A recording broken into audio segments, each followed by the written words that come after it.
things are looking bad.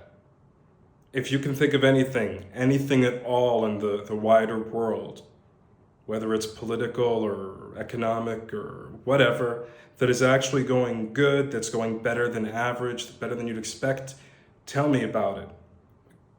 But I don't think you have anything that you can give, because it's basically, I'd go so far as to say we're living in a doomed world, a cursed timeline. If you've played Morrowind, which is, 2 games before Skyrim, if you kill an essential character there, you get a pop-up that says, with this character's death, the thread of prophecy is severed. Restore a saved game, or persist in the doomed world you've created. And that's my cool voice. I think that's where we are now. At some point, we did something. We broke the quantum coding of reality, and now we're just living in a simulation that is off the rails. And if everything is wrong and going badly, that's too much to go into. So we're not going to go all over. We're going to look at a little piece here that will kind of tell us just how bad the whole is. And that is boxing. Boxing is the only sport I really follow. Now I follow the football, where, the football, not American football, where grown men kick a ball around and make millions, and it's honestly, it's disgusting. But I was following boxing back when it was, the wild heyday of, the 2010s, when you had Floyd ducking Manny Pacquiao and all that. So I know about boxing. I just showed you how I can punch. And you might have heard, but there is this fight that is happening in a couple months between Jake Paul, the influencer, turned boxer supposedly, but he's not. He's not a boxer. He's a fake. And a fella called Gervonta Davis. Maybe Gervonta. I don't know how you pronounce the G. In this fight, in this circus, we can actually see a lot of what is causing, or at least motivating, the decay and the decline across all. It's not just society. Society is declining and decaying, but every aspect of life is being cheapened by or because of the same forces at work behind this, circus act. To give you a little bit of context about boxing, about fighting, they say there's an adage or a truism that a good big man beats a good little man, like always. It's understood. If you've got equal talent, equal skill, equal ability, the big guy beats the small guy. It is what it is, just how it goes. Now, once I tried to pick a fight with a guy who outweighed me by like 150 pounds, but I'm a little, how do they say, I'm built different, okay? And I didn't end up fighting him because I believe in peace and love. But, don't try that at home, kids. It's not a good recipe for anything. Unless you know what you're doing, good big man, any big man kind of beats the little man. The advantage in weight, when we talk about boxing, 10 pounds makes a difference. 20 pounds, huge. There was even, something about a previous fight, I think Arturo Gatti was involved, where basically, I might be way off with that, but basically a 20-pound weight difference, even if they both weigh in at the same weight, and then one guy rehydrates to be, he lost water weight, so he rehydrates and ends up being like 20 pounds heavier, that's not okay. Makes a huge difference. When we look at Gervonta and Jake Paul, now Jake Paul's not a real boxer. He's a fraud, he's an influencer, which is, a code word for a kind of cancer that is eating society, or a symptom of a cancer, I don't know. Really can't get the cause and effect there down. But Jake Paul, is going to outweigh Gervonta on a fight night by something like 50 pounds. It's a circus act. It's a clown show. So this fight, we'll get into the details, but just off the bat, this fight is insane. It's ridiculous.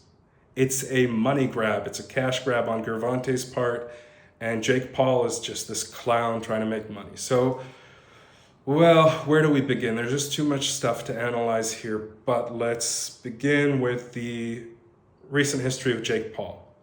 Jake Paul has a freak brother who's also involved in any scam he can get his hands on, also an influencer called Logan Paul. Logan Paul had his own fight with another clown.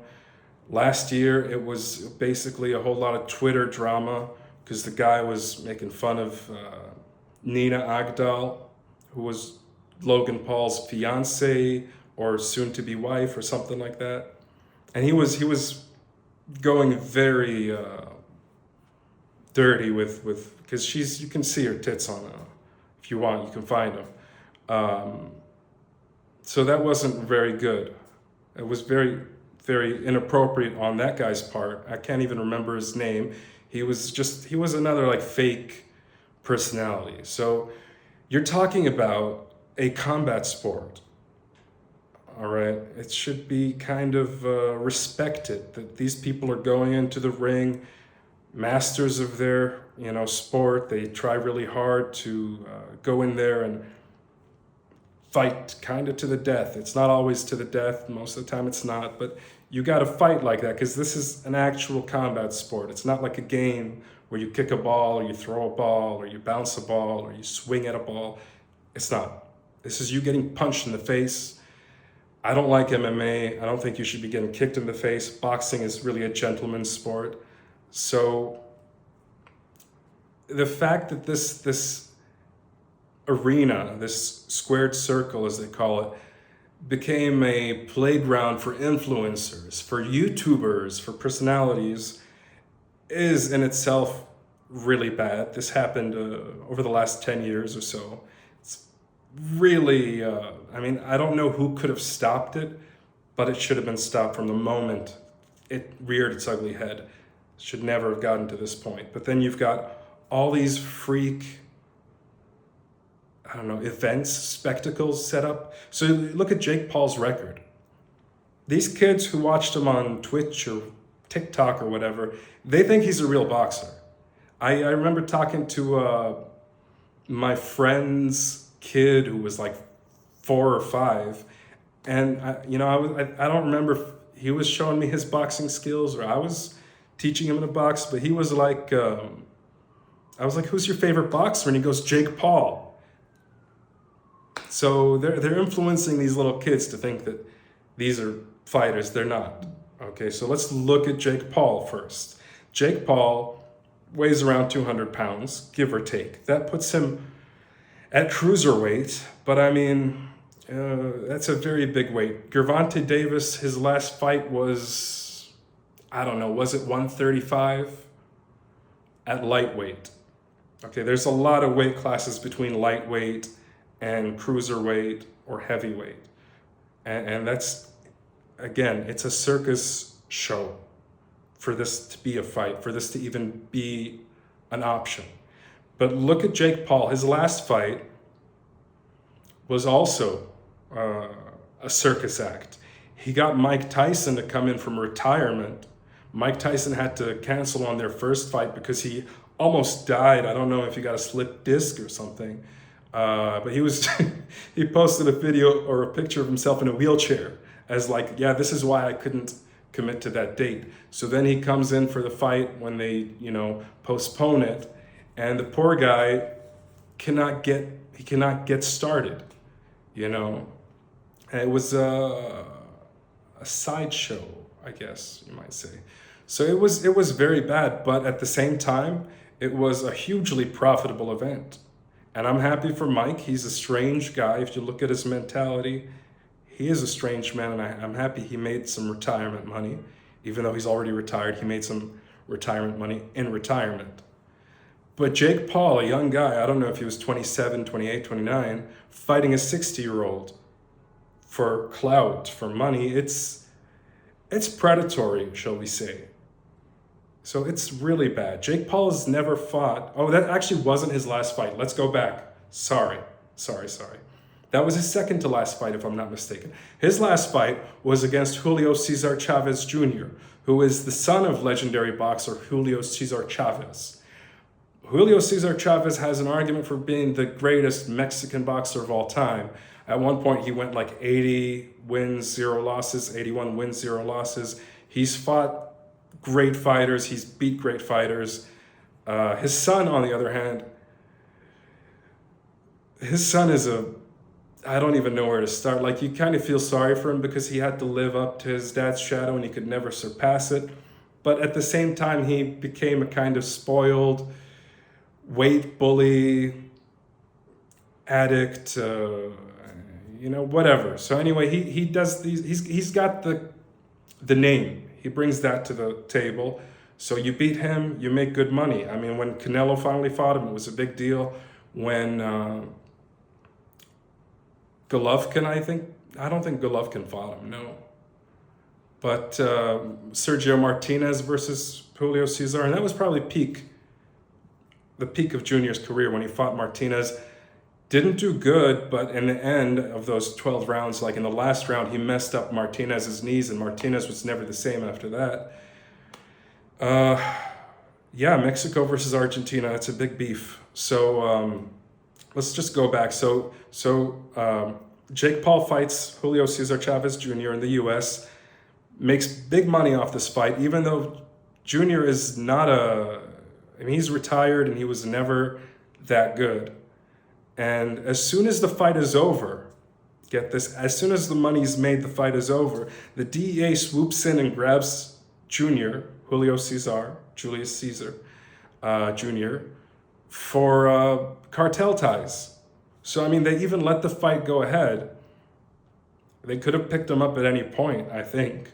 But they let the fight go ahead. They let the money get made. Then the DEA swoops in because, as you can expect with any rich dude in Mexico, there are some shady connections there. So that's who Logan Paul is. Logan's Jake Paul. They're the same loser, basically. So Jake Paul just picks these random people with big names that he can inflate his ego about his money, okay, and pretend like, hey, I'm the guy. He's not the guy. Anybody could beat him. He actually lost to a club fighter, as they say, in Tommy Fury, Tyson Fury's little cousin. Tyson Fury is 6'9". He was a heavyweight champ for quite a bit. Real character. His cousin is more like what's the underwear brand? Calvin Klein. His cousin is more like a Calvin Klein model. He's a little dude. He's like 5'10", 6 foot maybe. So I don't know if how they're related, because that's a huge height difference. But back to the main point. This is the whole idea of Jake Paul's career. He finds these old fighters with names. He pretends it's a real fight. He fights them. He makes money, and he keeps the train rolling. So it is. I mean, the dude should be suspended, and it should be illegal for him to fight anybody. He's a monster. He's like a freak. All right. So that's the whole Jake Paul side of the equation, where he's now picking on a guy who is 65 pounds smaller than him, a champion, right? But we'll get into that in a minute. But he's picking the easiest fight to make money, to pretend, hey guys, I'm fighting a real threat. This time, instead of fighting a 60-year-old man who retired 20 years ago, I am going to be fighting a lightweight, a little man who's a champion. He's a very dangerous fighter. He got a lot of tattoos and braids. So he's scary. It's a big deal. Let's get into the fight. It's horrible. All right, so that's that. Now, we're going to move from Jake Paul to Gervonta, but in the middle, you've got something which is one of the real problems in this is Netflix. Netflix has become, as expected, a source of, I can't think of the English word, I can think of a good Arabic word, what we would call fitna, which, shall we say, hardship. It's become a source of the corruption here. Netflix was the broadcaster for the Mike Tyson fight. They advertised that, hey, we're going to be showing this fight. It's a big deal. And first of all, they totally up the stream. I couldn't watch the fight. It went down, and I canceled my Netflix subsequently because they are. It's a horrible company, and nobody should support Netflix. You all should cancel your Netflix subscriptions. But they're also going to be showing this fight between Jake Paul and Gervonta. They're just trying to make money. They're trying to get into that area. And until that fight happens, there is a big fight you do want to watch. I don't know if anybody's still watching this video. I doubt it. But there is a historic fight that Netflix will be showing if their stream doesn't crash between Canelo and Terrence Crawford. I'll tell you that at the end of the video. But I mean, if you got Netflix, tune into that. September 14 maybe? I'm not sure. It's like the Saturday of that week, give or take. So Netflix is here trying to make money, and they're doing a terrible job. This fight should not be shown. It's a freak show. I think that's the word I'm looking for. It's not a circus act or a sideshow. It is a freak show. But I mean, hey, that's Netflix. What do you expect? It's always them. There is, and we'll talk about Gervonta. Now, Gervonta, complicated dude. First of all, I've got a feeling he is not good with money. Almost no boxers are. Most of them, I mean, it's like 90% of sports people are terrible with money. They end up squandering it. But I get the feeling he's got that issue. He's got legal troubles. He's got cases he'll tweet about. He's like, this black mayor ain't helping me. It's not a good mayor if he's not helping me. I don't know. I just checked his Twitter, so, you know. But Gervonta also embraced Islam recently, a couple years back. He changed his name to Abdul Wahid. I don't think it's real because they still call him Gervonta. But he's like a Mini-Mike Tyson. So anyway, so Gervonta, he was a great fighter, very smart, very powerful. He was knocking people out in his little weight class. He's a little dude. I think he's like 5'4", maybe 5'5". Very little dude. Could I beat him? No, I'd get my clock cleaned, shall we say. I couldn't beat the guy. Well, this ain't about me. Anyway, moving on. So he was a great fighter. Very good, very smart, very talented, fierce power. He was likened to a Mini-Mike Tyson. So maybe that's where Jake Paul is like, instead of fighting the old big Tyson, I'll fight the real little Tyson. It's not how it works. It's not fair. But Gervonta needs the money. He wants the money. More power to him. Because the thing is, he's at the tail end of his career now. Small guys, they burn out a lot faster than the big guys. I mean, you're talking about early 30s and they're done. Heavyweights, they can go up to like 40. So there's like a 5 to 10 year gap they got there where those guys can keep making money. For some reason, little guys lose it faster. And Gervonta almost lost his last fight. He fought a guy called Lamont Roach. How did that fight go? Basically, it ended up as a draw, but almost everybody says that Gervonta should have had a point deducted because he took a knee and they didn't count that as a knockdown and so on. So he owed Roach a rematch. Somehow there's a rematch clause, but he delayed in setting that fight up, and now he's announced he's going to be fighting Jake Paul. So instead of fighting a guy who is a real threat, who basically beat him last time and would likely beat him again, it's 50-50, maybe 55-45, but the chances are Gervonta would lose if he fought his real competition. So he sees the Jake Paul opportunity as a chance to cash out. It's his payday that he's earned. It is a freak payday, and the fact is, this fight is not even sanctioned as a real fight. It's going to be an exhibition bout. I don't know. I mean, there's nothing left to really talk about here, except that, as you can see, all of these players and all these people playing in the thing, Netflix, Jake Paul, Gervonta, they're all being incentivized by money. They are degrading a real sport. And worst of all, it's not them who are the problem. They're just animals looking for a pay. Oh, I don't know. Like, Gervonta is a nice guy. Jake Paul is a scumbag. And Netflix are scumbags. So those guys are animals. Gervonta's a dude. He's cool. But I mean, they're all just looking for the payday. All right? And you cannot blame them. They're just incentivized by that. The real problem is the people who are going to be watching this travesty do not watch it. Look, my prediction is Jake Paul is going to stop Gervonta, and it's not a hard, prediction to make. I don't know when he would stop him. Probably, I don't know if it's a 6 or 8 round exhibition, but I would say he stops him around 3 rounds maybe. And Gervonta probably is not going to get knocked out, but something's going to happen, and they're going to just have to retire him on the stool. First round, he goes in, he's like, okay, let me try this out. Jake Paul tries him. Second round, the difference starts to tell. So yeah, at the end of the second or third round, Gervonta is retiring on his stool. That's my prediction. Lock it in. So it's a horrible thing. It's a horrible thing that just demonstrates or reflects just how far our decline is. Now let's just talk about Crawford and Canelo for a minute. Crawford is actually, these are both champions, both undisputed in their weight classes.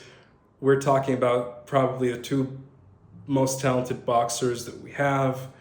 Canelo, they're both on the tail end of their careers, but Canelo's been through more wars. I think he's got 60-ish fights, whereas Crawford's around 35, maybe 40. I don't think it's that many. So they're both as good as it gets. They're both like top pound for pound. But the difference is Canelo has been fighting at 168, which is super middleweight, and for a long time now. Crawford has been fighting at welterweight at 147 for a long time.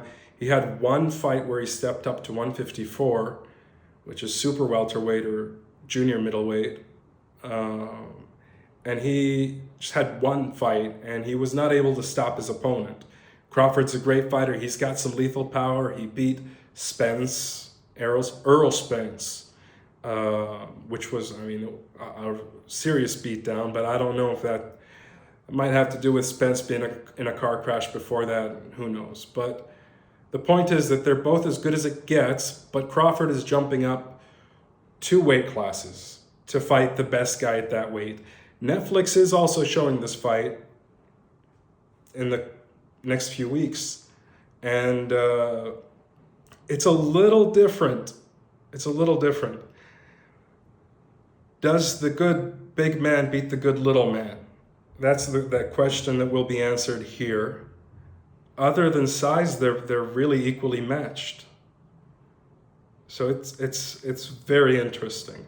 And the thing with Crawford is, now I think he's going to be on PEDs. He's going to be bulking himself up with some stuff, but he's naturally a guy who puts on weight. Like, he was fighting at lower weights than he should be. He was draining himself to be competitive. So he actually started at like 130 or something. He worked his way up to welterweight, but he was in some regard a weight bully. So now he's going up in weight. I think he will be effectively like 160. I think he can weigh in at a 168 easily. Like, he can reach 168. It's not like he's going to be coming in below. But as far as punching power and all that, he's probably maxing out at 160. It's a good fight. That's all I can say. You're going to be seeing a lot of skills on display from both fighters. My prediction with that is that Canelo takes it to a decision. He's not going to knock out Crawford, but he will probably be, it'll be back and forth. Canelo probably can't keep up as much. Like, he's not going to be active the whole fight, but he's going to have that size and power advantage. And Crawford is going to be like picking his shots and boxing and landing some scary punches.